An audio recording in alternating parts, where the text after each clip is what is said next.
Arya duduk di ruang tamu kecilnya, mengenakan kemeja putih bersih yang sudah disetrika rapi oleh ibunya. Di meja depan, ibunya sedang mempersiapkan berkas lamaran. Sementara bapaknya sibuk memastikan sandal lamanya terlihat bersih. Hari ini adalah hari yang penting bagi Arya.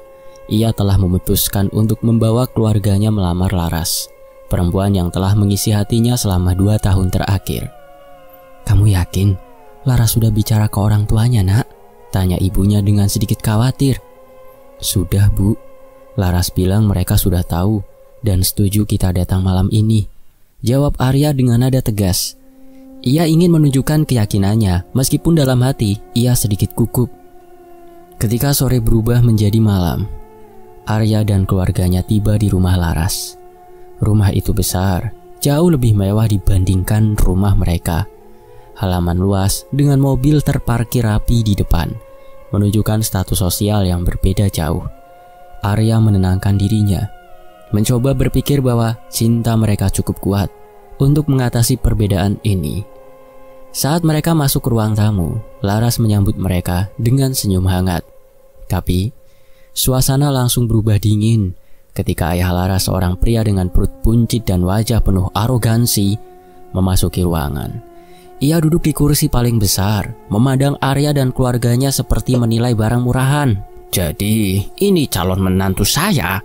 tanyanya dengan nada sinis sambil menatap Arya dari atas ke bawah. Arya mencoba tetap tenang. Ia menjelaskan niat baiknya dan memperkenalkan orang tuanya. Namun, sebelum ia bisa selesai berbicara, ayah Laras memotong dengan nada tajam. "Kamu pikir kamu siapa? Mau menikahi anak saya? Kamu itu cuma pemuda kampung dengan pekerjaan serabutan.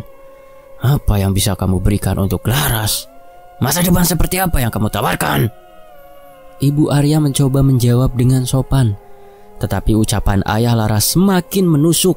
Ia menyebut keluarga Arya miskin, tidak berpendidikan, dan tidak punya tempat di kehidupan keluarganya. Laras mencoba membela Arya, tetapi ayahnya memerintahkan dia untuk diam. "Kalau kamu mau hancurkan masa depanmu, jangan libatkan keluarga ini," bentaknya pada Laras. Arya hanya bisa diam, menahan amarah dan rasa malu yang membakar dadanya. Ia melihat ibunya menundukkan kepala dan ayahnya menggenggam tangan erat, berusaha menahan emosi. "Sudah Arya, kita pulang," kata ayah Arya dengan suara pelan namun tegas. Dalam perjalanan pulang, tak ada satu kata pun yang terucap. Sesampainya di rumah, ibunya langsung masuk ke kamar, menahan air mata. Ayahnya hanya duduk di kursi, memandang kosong ke arah luar rumah, sementara Arya berdiri di depan cermin, menatap dirinya sendiri. "Tak pantas," gumam Arya sambil mengepalkan tangan. Kata-kata penghinaan tadi terus terngiang di telinganya. Amarah bercampur rasa malu mulai menguasai pikirannya. Sejak malam itu, Arya tidak bisa tidur. Wajah arogan ayah Laras, air mata ibunya, dan rasa rendah diri yang mendalam terus menghantuinya. Di dalam dadanya tumbuh sebuah tekad kelam. Ia akan membuktikan bahwa mereka salah. Namun tekad itu perlahan berubah menjadi bara dendam yang mulai membakar hati dan pikirannya. Hari-hari setelah penghinaan itu, Arya merasa hidupnya seperti runtuh. Ia menghindari keluarga dan teman-temannya, mengurung diri di kamar, hingga akhirnya memutuskan pergi dari rumah. Ia berjalan tanpa tujuan, hanya membawa tas kecil berisi pakaian dan sedikit uang. Arya menemukan dirinya di sebuah hutan kecil, tempat ia biasa pergi ketika ingin menyendiri. Di sana ia membangun tempat perlindungan seadanya dari dedaunan dan ranting, berharap bisa menjauh dari segala beban yang menghimpitnya. Waktu berlalu tanpa ia sadari. Beberapa hari terlewati dengan Arya hanya duduk termenung. Pikirannya dipenuhi amarah dan rasa malu. Malam-malamnya semakin gelap, dengan suara hutan yang biasanya menenangkan kini terasa menakutkan. Namun Arya tidak peduli. Ia lebih takut pada rasa hancur di dalam dirinya sendiri. Suatu malam, ketika bulan purnama bersinar redup di balik awan tebal, Arya mendengar suara langkah kaki menghampirinya. Ia segera berdiri, memandang ke arah suara itu dengan waspada. dari kegelapan. Muncul seorang pria berpenampilan tidak mencolok, hanya mengenakan pakaian serba hitam. Wajahnya bersih tanpa ekspresi berlebihan. Namun ada sesuatu pada matanya, seolah-olah mereka mampu menembus jiwa Arya. "Kau terlihat seperti seseorang yang telah kehilangan segalanya," ucap pria itu dengan suara lembut namun penuh kekuatan. Siapa kau?" tanya Arya sedikit gugup. "Aku hanya seseorang yang kebetulan berada di sini. Aku melihat seseorang yang tampaknya membutuhkan pertolongan." Pria itu mendekat, senyum tipis di wajahnya. "Apa yang terjadi padamu, anak muda?" Arya awalnya ragu, tetapi sesuatu dari pria itu membuatnya merasa bisa berbicara. Ia menceritakan semuanya. Penghinaan, rasa sakit hati dan dendam yang menggerogoti dirinya. Pria itu mendengarkan dengan tenang, tanpa memotong, lalu berbicara dengan nada penuh simpati. "Mereka memperlakukanmu seperti itu karena mereka merasa lebih kuat darimu. Mereka memiliki kekuasaan, kekayaan, dan rasa percaya diri yang kau tidak miliki," kata pria itu. "Tapi bagaimana jika aku bisa memberimu semua itu?" Arya memandang pria itu dengan tatapan bingung. Apa maksudnya?" "Bayangkan," lanjut pria itu, suaranya semakin menggoda. "Bayangkan kekayaan tak terbatas, kekuatan yang membuat semua orang tunduk padamu. Mereka yang menghina keluargamu akan memohon ampunan di kakimu. Kau hanya perlu mengatakan, 'Ya.'" Arya merasa tergoda, tetapi keraguannya masih ada. Apa yang kau inginkan dariku?" Pria itu tersenyum lebar. Matanya memancarkan kilauan aneh. "Hanya sesuatu yang kecil, jiwa kecilmu. Kau tidak memerlukannya di dunia yang penuh dengan penghinaan ini, bukan?" Arya merasa darahnya membeku. "Jiwaku." Pria itu mendekat, menepuk bahu Arya dengan perlahan. "Jangan terlalu memikirkannya. Kau akan mendapatkan segalanya yang kau impikan. Kehormatan, kekuatan, dan kesempatan untuk membalas dendam. Harga yang kecil untuk membungkam semua yang meremehkanmu, bukan?" Arya terdiam. Kata-kata pria itu terus terngiang di kepalanya, bercampur dengan kenangan akan penghinaan yang diterima keluarganya. Di dalam hatinya, sesuatu mulai retak, membiarkan rasa sakit dan amarah sepenuhnya menguasainya. "Apa yang harus kulakukan?" tanya Arya akhirnya. Suaranya penuh dengan keraguan dan rasa putus asa. Pria itu tersenyum puas. "Ikuti aku, dan aku akan menunjukkan caranya." Tanpa berpikir panjang, Arya mengikuti pria itu ke tengah hutan yang semakin gelap. Hawa dingin menusuk tulang. Tetapi Arya tidak peduli. Di depan mereka sebuah tempat terbuka dengan lingkaran batu yang dipenuhi ukiran-ukiran aneh muncul. "Di sini kita akan memulai," kata pria itu. "Kau hanya perlu mengikuti instruksiku. Setelah itu kau akan mendapatkan apa yang kau inginkan." Dengan bernafas berat, Arya melangkah mendekati altar. Ia tahu setelah ini hidupnya tidak akan pernah sama lagi. Namun dendam dan keinginan untuk membuktikan dirinya telah menutup semua akal sehatnya. Arya berdiri di tengah lingkaran batu dengan tempat persembahan di depannya. Di sekitar lingkaran ukiran-ukiran aneh berbentuk simbol yang tampak seperti campuran tulisan dan gambar-gambar menyeramkan. Hawa di tempat itu begitu dingin meski tidak ada angin yang berhembus. Pria misterius yang menuntunnya berdiri di dekat tempat persembahan, memegang sebuah mangkuk berisi cairan merah gelap. "Ini adalah langkah terakhir," kata pria itu. Suaranya tenang namun penuh kuasa. "Ritual ini akan membuka jalan bagimu untuk mendapatkan semua yang kau inginkan. Kekayaan, kekuatan, dan balas dendam." Arya menelan ludah. Merasa jantungnya berdetak kencang. Ia tahu tidak ada jalan kembali, terutama setelah ia memutuskan untuk mengikuti pria itu ke tempat ini. "Ambil pisau ini," perintah pria itu sambil menyerahkan sebilah pisau kecil dengan gagang berukir.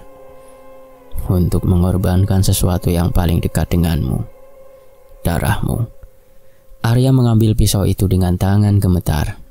Ia menatapnya, menyadari bahwa keputusan ini akan mengubah hidupnya selamanya. Tetapi amarah dan dendam yang membara di dalam hatinya lebih besar dari rasa takut yang ia rasakan. Pria itu mulai melafalkan mantra dalam bahasa yang tidak Arya pahami. Suaranya dalam dan berirama, menggema di sekitar lingkaran batu, seolah-olah hutan itu sendiri ikut mendengarkan. Lingkaran simbol di tanah mulai bersinar merah samar, memberikan suasana yang semakin mencekam. Sekarang, goreskan pisau itu di tanganmu, dan biarkan darahmu jatuh ke altar. Ucap pria itu dengan nada tegas, dengan nafas tertahan. Arya menggenggam pisau itu erat, lalu menggoreskan bilah tajamnya ke telapak tangan kirinya.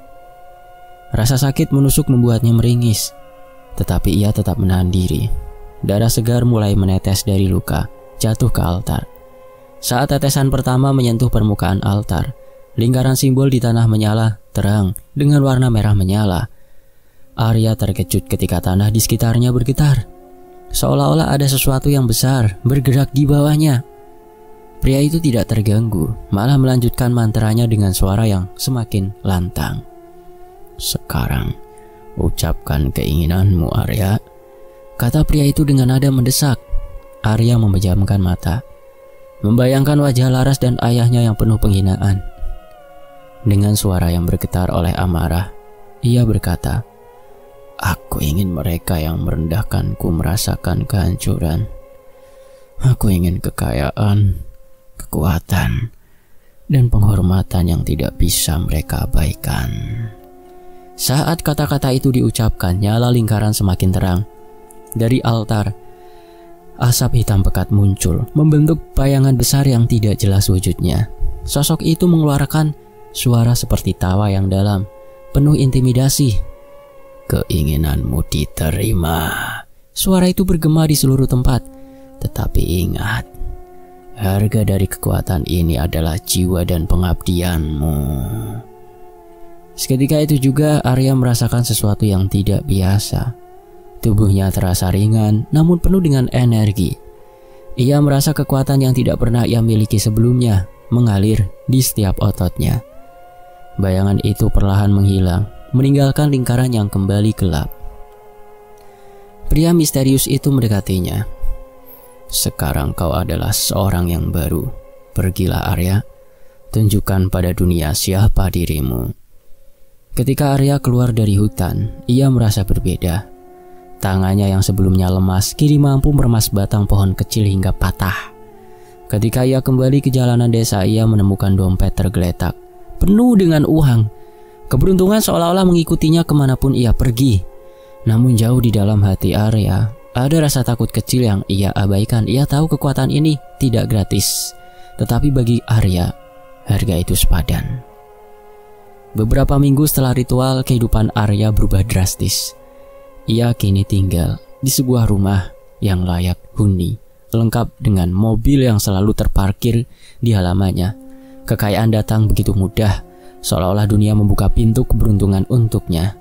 Bisnis yang ia coba jalankan selalu sukses besar, dan orang-orang yang dulu memandangnya rendah kini menghormatinya, bahkan takut padanya.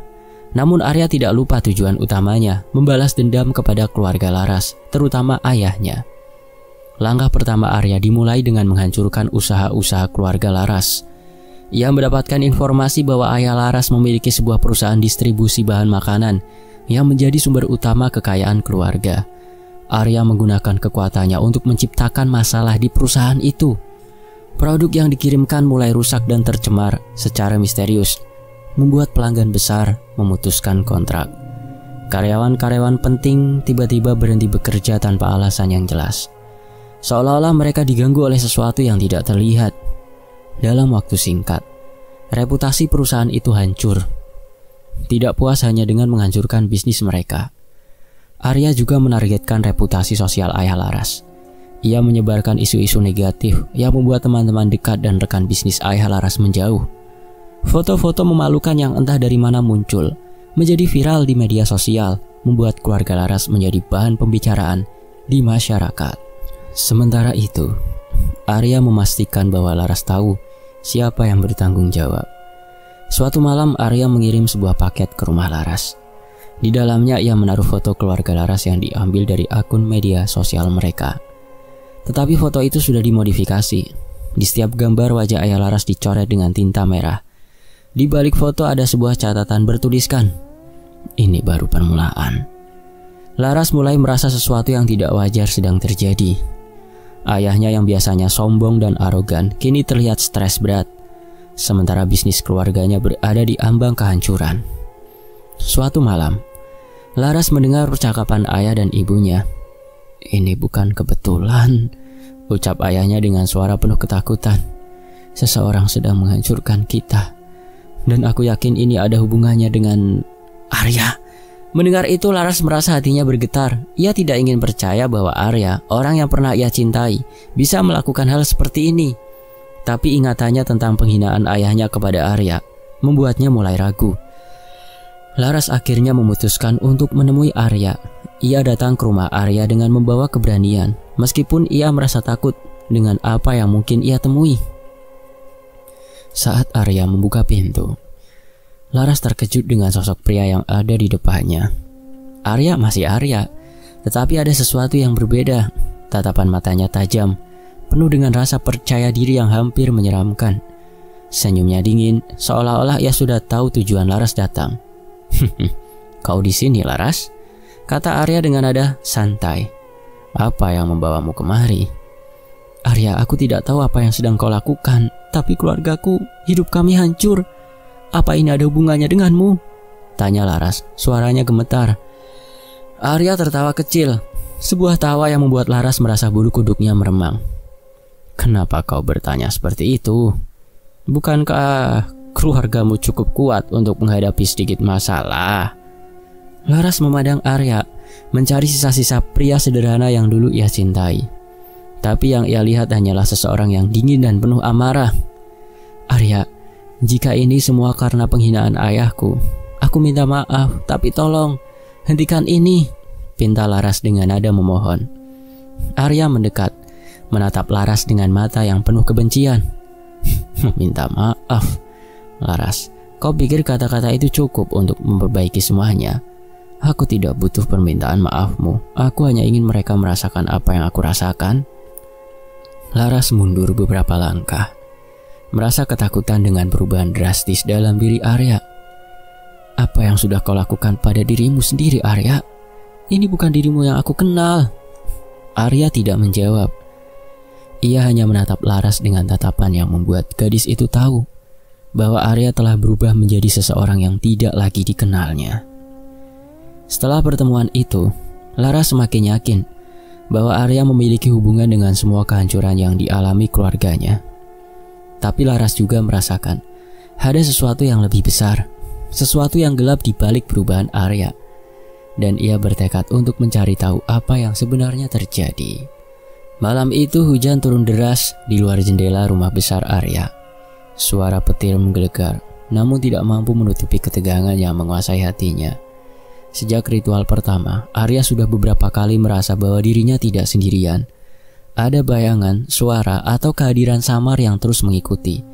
Namun malam ini berbeda ketika ia duduk di ruang kerjanya, memandangi tumpukan uang dan dokumen bisnis yang terus membawanya pada kesuksesan. Lampu di ruangan tiba-tiba padam. Ruangan menjadi gelap gulita, hanya diterangi kilat yang sesekali menyambar. Hawa dingin menyelimuti ruangan, membuat Arya merinding. Sebuah suara berat memecah keheningan. "Arya!" Suara itu bergema, seolah datang dari segala arah. Arya berdiri, nafasnya memburu. Dari kegelapan, sosok pria misterius yang dulu ia temui di hutan muncul, tetapi kali ini wujudnya berbeda. Mata merah menyala, kulit pucat seperti lilin, dan senyum menyeramkan di wajahnya. Kau, bisik Arya, suaranya penuh ketakutan. Apa yang kau inginkan?" Pria itu, atau lebih tepatnya iblis, berjalan perlahan mendekati Arya. "Kau telah menikmati kekayaan dan kekuatan yang kuberikan, bukan?" Arya mengangguk perlahan, tubuhnya gemetar. "Namun semuanya ada harga yang harus kau bayar," lanjut sang iblis. "Darahmu tidak cukup untuk mempertahankan semua itu. Aku butuh lebih banyak jiwa-jiwa." Arya mundur beberapa langkah. Aku sudah memberikan jiwaku, bukankah itu cukup?" Iblis tertawa kecil. Suara tawanya seperti logam yang digesekkan. Jiwamu adalah jaminan, tetapi kekayaan dan kekuatanmu membutuhkan pengorbanan terus-menerus. Jika tidak, semua yang kau miliki akan hilang, dan kau akan mendapatkan sesuatu yang jauh lebih buruk. Arya tahu apa yang dimaksud. Sejak kekuatan itu mengalir dalam dirinya, ia sering dihantui mimpi-mimpi buruk. Ia melihat bayangan gelap mengejarnya, mendengar jeritan orang-orang yang seolah-olah meminta tolong, dan merasakan rasa sakit yang tidak bisa dijelaskan. Aku tidak bisa melakukannya, ucap Arya dengan nada hampir putus asa.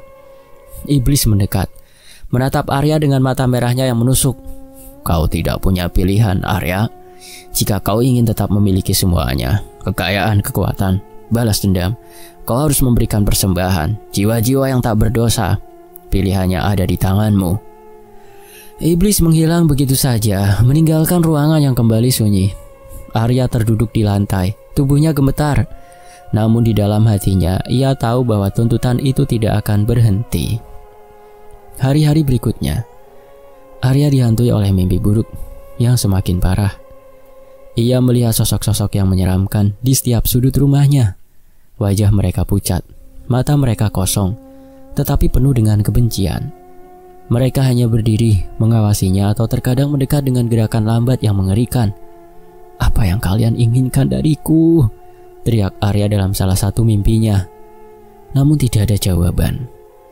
Jiwa-jiwa itu hanya menatap seperti menunggu.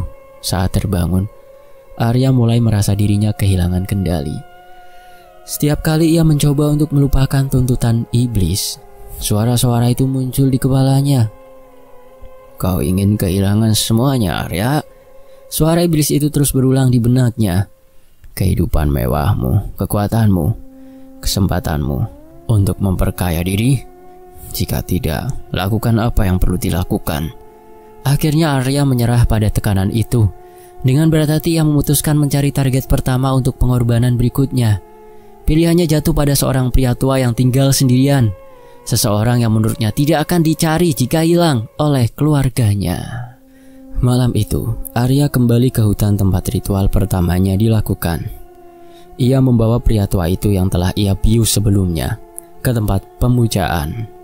Tubuh pria tua itu tergeletak tak berdaya di tengah lingkaran batu. Dengan tangan gemetar, Arya menggenggam pisau yang sama ia gunakan sebelumnya untuk meneteskan darahnya. Ia mulai melafalkan mantra yang dulu diajarkan oleh iblis, meskipun suaranya tersendat oleh rasa bersalah dan ketakutan. Lingkaran batu kembali bersinar merah dan suara iblis muncul dari kegelapan. Bagus Arya, lakukan. Berikan aku jiwa itu. Air mata mengalir di wajah Arya saat ia mengangkat pisau itu tinggi-tinggi. Ia tahu ini bukan dirinya, tetapi ketakutannya kehilangan segalanya lebih besar dari rasa bersalah yang ia rasakan. Dengan satu gerakan cepat, ia menusukkan pisau itu ke tubuh pria tua tersebut. Darah mengalir membasahi altar, lingkaran batu bersinar semakin terang, dan sosok bayangan besar muncul dari kegelapan, menyerap jiwa pria tua itu. Arya terduduk, terisak di lantai, namun ketika ia bangkit, ia kembali merasakan kekuatan yang mengalir dalam dirinya. Aku akan memberimu waktu untuk berikutnya. Suara iblis itu bergema. Tetapi ingat Arya, aku akan kembali dan kau tahu apa yang harus kau lakukan? Arya pulang malam itu dengan perasaan campur aduk. Kekuatannya kembali, tetapi harga yang harus ia bayar mulai menghancurkan sisi kemanusiaannya. Ia tahu bahwa ini hanya awal dari tuntutan yang lebih besar. Namun ia tidak tahu berapa lama ia bisa bertahan sebelum semuanya berakhir. Malam itu di sebuah gubuk terpencil di pinggir desa, Laras duduk berhadapan dengan seorang yang terkenal memiliki ilmu kebatinan yang kuat. Udara di sekitar mereka terasa berat, seolah-olah kehadiran sesuatu yang tidak terlihat tengah mengawasi. Pengaruh gelap ini sudah sangat kuat, ujar orang itu sambil mengamati sebuah mangkuk berisi air yang ia gunakan untuk melihat masa depan. Jiwanya telah terikat erat dengan makhluk yang sangat jahat. Tapi bukan berarti kita tidak bisa melawannya. Laras menatap orang itu dengan mata yang penuh harap, tetapi juga ketakutan. Tolonglah dia, Pak. Arya bukan seperti ini. Dia bukan orang jahat. Orang itu mengangguk pelan. Kebaikan dalam dirinya mungkin masih ada, tetapi semakin lemah. Jika kita tidak bertindak sekarang, dia akan sepenuhnya menjadi boneka iblis itu. Dukun itu kemudian mulai mempersiapkan ritual untuk memutuskan pengaruh iblis dalam diri Arya. Ia menggambar lingkaran pelindung dengan kapur putih dan menyebarkan daun-daun tertentu yang dipercaya memiliki kekuatan untuk menangkal energi jahat. Lilin-lilin kecil dinyalakan di setiap sudut ruangan, sementara asap kemenyan memenuhi udara. Laras duduk di tengah lingkaran sambil memegang sebuah keris kecil yang telah diolesi minyak khusus oleh orang itu. Kau harus tetap fokus selama ritual ini. Perintah Pak Jabar, jangan biarkan pikiranmu goyah, tidak peduli apa yang kau lihat atau dengar. Ketika Pak Jabar mulai melantunkan mantra-mantra, suasana di ruangan itu berubah. Lampu-lampu mulai bergetar, dan bayangan gelap tampak menari di dinding. Laras memejamkan matanya erat-erat, merasa jantungnya berdegup kencang. Sementara itu di tempat lain, Arya yang sedang duduk sendirian di ruang kerjanya, tiba-tiba merasakan sesuatu yang aneh. Tubuhnya terasa lemas dan kekuatan yang biasanya mengalir dalam dirinya perlahan menghilang. Ia mendengar suara jeritan di kepalanya, suara iblis yang selama ini mengontrolnya. Suara itu bergema dengan marah. Gadis itu telah melibatkan seseorang yang tahu cara melawan kekuatanku. Kau harus menghentikannya, Arya. Arya terkejut. Laras? Gumamnya. Suara iblis itu semakin mendesak. Jika kau tidak ingin kehilangan segalanya, kau harus bertindak sekarang. Temui dia, dan untuk memastikan dia tidak lagi menjadi ancaman, berikan aku jiwanya sebagai tumbal persembahan terakhir. Arya duduk lemas, keringat dingin mengalir di dahinya. Hatinya dipenuhi dilema. Di satu sisi ia tidak ingin kehilangan kekayaan dan kekuatan yang telah ia dapatkan. Tetapi di sisi lain ia tidak sanggup membayangkan mencelakai Laras, satu-satunya orang yang pernah ia cintai. Di sisi lain, di rumah Pak Jabar, ritual mencapai puncaknya. Laras merasakan lingkaran pelindung bergetar, seolah-olah ada sesuatu yang berusaha menembusnya. Tiba-tiba suara Arya memanggilnya dari luar. Laras, apa yang kau lakukan? Keluar dari sana! Laras membuka matanya dan melihat Arya berdiri di depan pintu gubuk. Wajahnya penuh kemarahan, tetapi juga ketakutan. Pak Jabar memperingatkan, jangan tinggalkan lingkaran ini. Itu hanya cara iblis untuk memecahkan fokusmu.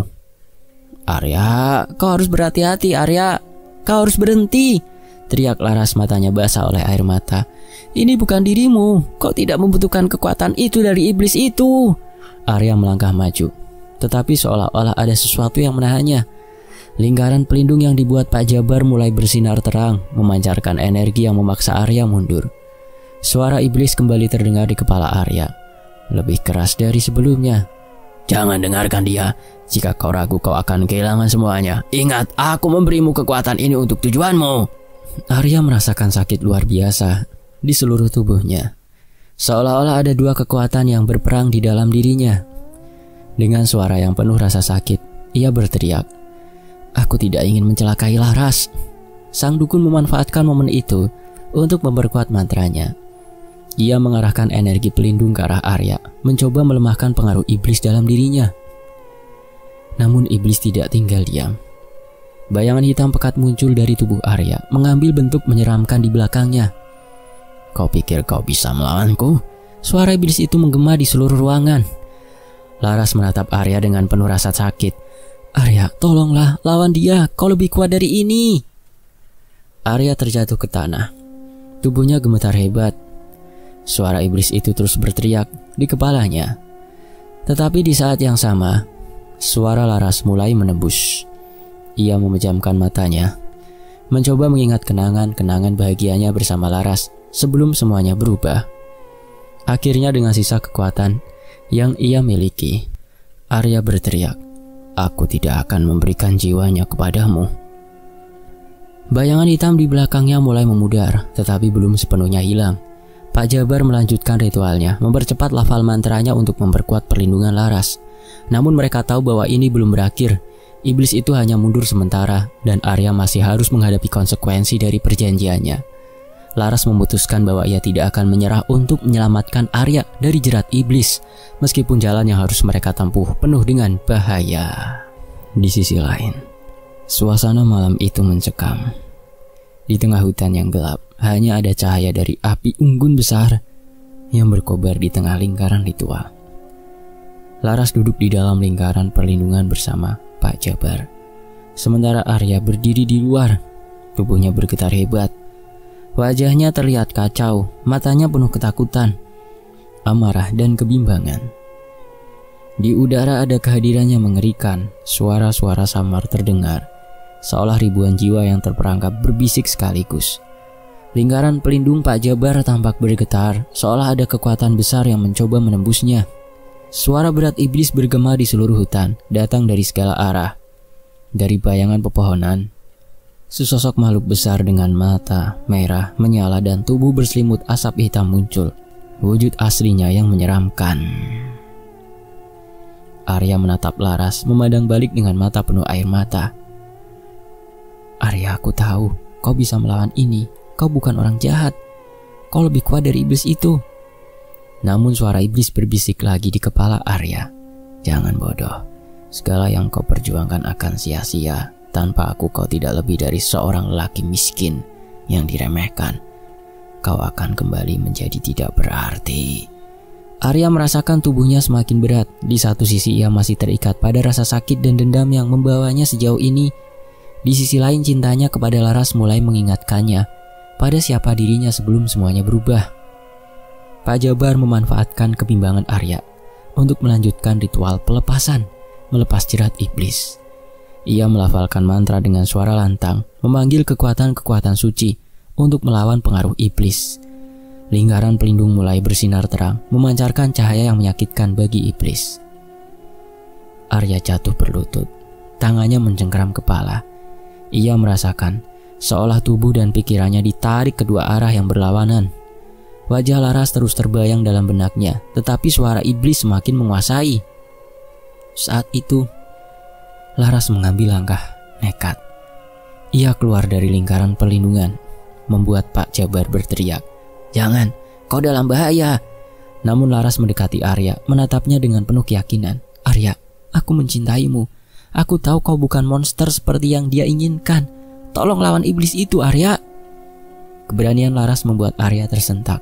Untuk pertama kalinya, ia melihat bahwa semua yang ia lakukan selama ini bukan hanya menghancurkan dirinya sendiri, tetapi juga orang yang paling ia sayangi.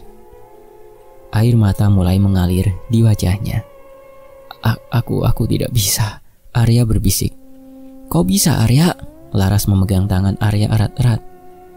Meskipun ia merasakan hawa dingin luar biasa dari tubuhnya, "Kita bisa menghadapi ini bersama." Iblis itu semakin marah. "Cukup, jika kau tidak mau memilih, maka aku akan memilih untukmu."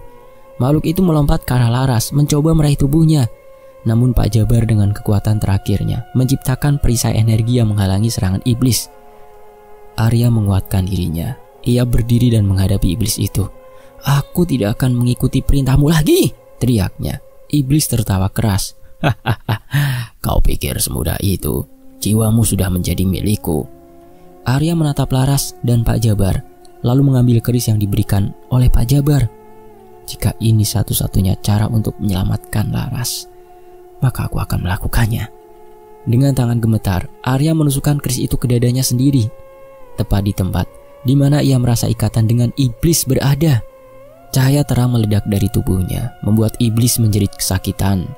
Lingkaran pelindung meledak menjadi kilatan cahaya, memaksa iblis mundur. "Tidak!" teriak iblis itu. Suaranya memudar saat tubuhnya terserap kembali ke dalam bayangan hutan. Arya jatuh ke tanah, tubuhnya lemah, tetapi wajahnya menunjukkan kelegaan. Pak Jabar segera mendekat, memeriksa keadaannya. "Dia telah memutuskan ikatannya," ujar Pak Jabar dengan nafas lega. Namun ini belum berakhir.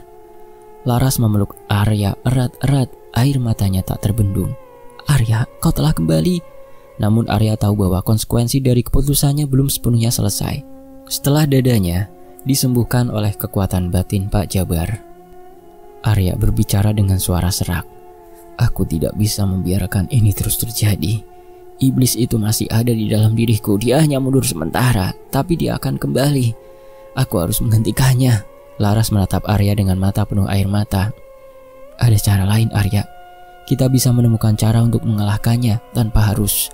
Arya memotong ucapan Laras, menatapnya dengan lembut. "Ini adalah tanggung jawabku, Laras. Semua ini terjadi karena aku yang memulainya. Aku tidak ingin kau atau orang lain lagi menjadi korbanku. Pak Jabar yang tengah mempersiapkan ritual terakhir menatap Arya dengan serius. Pak Jabar duduk bersila di depan tubuh Arya. Di sekelilingnya, asap kemenyan mengepul dan mantra-mantra kuno dilantunkan dengan suara yang dalam dan penuh tenaga. Laras duduk di dekatnya, memegang tangan Arya dengan air mata mengalir. Namun perhatian Pak Jabar sepenuhnya tertuju pada perjalanan batinnya. Ia telah memasuki alam gaib untuk menghadapi sumber dari semua kegelapan ini. Ketika sang dukun membuka matanya di alam gaib, ia berdiri di depan sebuah istana megah yang terbuat dari batu hitam. Langit di atasnya berwarna merah darah dan angin panas pengap yang membawa aroma belerang menyapu wajahnya. Di sekitar istana, makhluk-makhluk aneh dan menyeramkan mengintai. Matanya menyala seperti bara api. Dengan langkah mantap, Pak Jabar mendekati gerbang besar yang dijaga oleh 2 jin bertubuh besar dan berkulit gelap. Saat ia mendekat, kedua jin itu menggeram, menampakkan taring panjang mereka. "Manusia, kau tidak punya urusan di sini. Kembalilah sebelum kami mencabik-cabik tubuhmu," teriak salah satu penjaga. Namun sang dukun hanya mengangkat tangannya. Mantra yang telah ia persiapkan sejak awal mendarat seperti petir di tubuh para jin penjaga, membuat mereka menjerit kesakitan dan lenyap menjadi asap hitam. "Aku di sini untuk mengambil kembali jiwa yang kalian renggut," katanya dengan tegas, lalu melangkah masuk ke istana. Di dalam istana, suasana semakin mencekam. Ruangan-ruangan dipenuhi oleh makhluk-makhluk gaib yang mengerikan. Tetapi mereka tidak berani mendekati Pak Jabar, yang auranya kini bercahaya terang, melindunginya dari energi gelap di sekitarnya. Akhirnya ia tiba di aula utama, tempat tahta sang iblis berada. Di atas tahta besar yang terbuat dari tengkorak manusia, duduklah iblis pemberi kekayaan itu. Sosoknya besar, bermata merah menyala dengan tanduk panjang melengkung di kedua sisi kepalanya. Ia tersenyum menyeringai, menunjukkan giginya yang tajam. "Jadi kau manusia bodoh, kau datang untuk menantangku?" ujar sang iblis dengan suara menggema. "Kau pikir bisa mengambil jiwa Arya dariku begitu saja?" Sang dukun tidak gemetar. Ia mengeluarkan sebuah tongkat kayu yang telah diberkati dan mengacungkannya ke arah sang iblis. "Aku di sini bukan untuk meminta. Aku akan memutuskan ikatanmu dengan jiwa Arya, dan kau tidak akan berkuasa di atas jiwa Arya, dan kau tidak akan bisa menghentikanku," kata Pak Jabar. Iblis itu tertawa keras, suaranya mengguncang seluruh aula. "Kalau begitu, mari kita lihat siapa yang lebih kuat." Pertarungan pun dimulai. Sang iblis meluncurkan bola api besar ke arah Pak Jabar. Tetapi dengan gerakan cepat, Pak Jabar mengangkat tongkatnya dan menciptakan perisai energi yang memantulkan serangan itu kembali. Bola api itu meledak di dinding aula, membuat makhluk-makhluk gaib di sekitarnya melarikan diri ketakutan. Pak Jabar melantunkan mantra panjang, mengundang kekuatan suci untuk menembus kegelapan di aula istana iblis itu. Dari tongkatnya cahaya putih yang sangat terang meledak, menerangi setiap sudut ruangan. Sang iblis menjerit, tubuhnya terhantam energi itu dan terdorong mundur. "Kekuatanmu tidak cukup untuk mengalahkanku," teriak sang iblis, lalu berubah menjadi asap hitam dan melayang mengelilingi Pak Jabar, mencoba menjeratnya dengan bayangannya. Namun Pak Jabar tidak terpengaruh. Ia duduk bersila di tengah lingkaran bayangan itu, menutup matanya dan melantunkan mantra puncaknya. Cahaya emas muncul dari tubuhnya, memecah bayangan iblis menjadi serpihan kecil. Iblis itu kembali ke wujud aslinya, kini terlihat lebih lemah. "Kau tidak mengerti manusia. Aku terikat pada jiwa Arya. Jika kau memutuskan ikatan itu, jiwanya juga akan lenyap." Pak Jabar menatap iblis itu dengan tajam. "Jiwa Arya adalah milik Sang Maha Kuasa, bukan milikmu, iblis laknat. Aku tidak akan membiarkanmu mengambilnya." Pak Jabar melanjutkan mantra terakhirnya menggunakan kekuatan dari semua elemen suci. Lingkaran energi suci muncul di bawah kaki iblis, menjebaknya di dalam perangkap yang tidak bisa ia hindari. "Tidak, kau tidak bisa melakukan ini!" Iblis itu menjerit, tubuhnya mulai terkoyak oleh cahaya dari lingkaran energi tersebut. "Dengan nama Tuhan Yang Maha Esa, aku mengusirmu kembali ke tempat asalmu. Kau tidak lagi berhak atas jiwa Arya!" teriak Pak Jabar. Dan dengan satu ledakan besar, tubuh iblis itu hancur menjadi debu, menyatu dengan udara di alam gaib. Istana yang gelap mulai runtuh dan Pak Jabar segera menarik kesadarannya kembali ke dunia nyata. Ketika Pak Jabar membuka matanya di dunia nyata, ia melihat tubuh Arya mulai bergerak perlahan. Laras yang sejak tadi memegang tangan Arya langsung menangis haru. "Arya, kau kembali." Arya membuka matanya, terlihat lemah tetapi dengan wajah yang penuh penyesalan. "Laras, aku minta maaf." Pak Jabar tersenyum tipis, meskipun wajahnya terlihat lelah. Ikatan dengan iblis itu telah diputus. Tetapi perjalananmu belum selesai, Arya. Kau harus menjalani hidupmu dengan benar mulai sekarang. Arya mengangguk pelan, matanya dipenuhi air mata.